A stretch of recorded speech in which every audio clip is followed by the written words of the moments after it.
One of the great things about vocational rehab is that all of our services are really individualized. Your rehab plan should be created with the individual in mind, and it should be made so that they specifically meet your particular needs.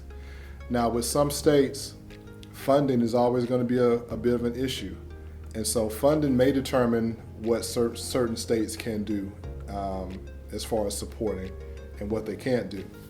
Also, other resources that a state may have. Some states have staff interpreters, others may not. So that will also determine the level of access that you may have in certain situations.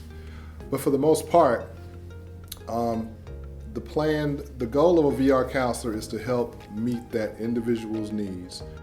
In many situations, vocational rehab can help a person with assistive listening devices that are in addition to maybe hearing aids.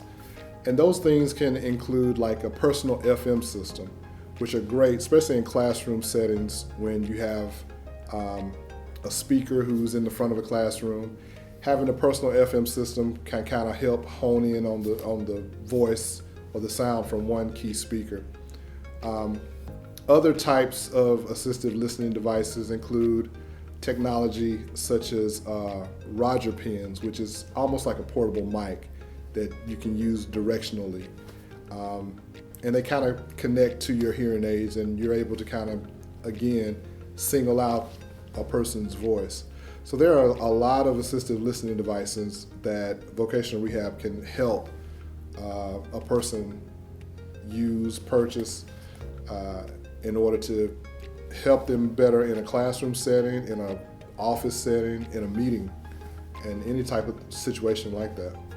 Of all the things that vocational rehab can provide to people, in my opinion, our specialty and expertise has to lie in job search, job placement.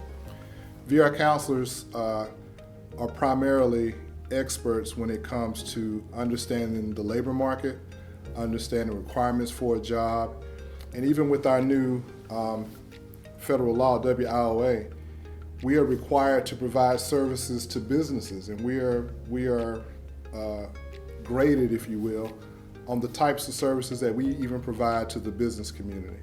So VR counselors have a unique expertise when it comes to employment and job search. So students or anyone who's working with a VR counselor should be able to rely on that, even if it's with an internship or practicum. VR can support, work with a company to provide services that a student needs while they're in this practicum experience, and even a nurse doing rotations. VR should be able to help provide technology, assistance, interpreting,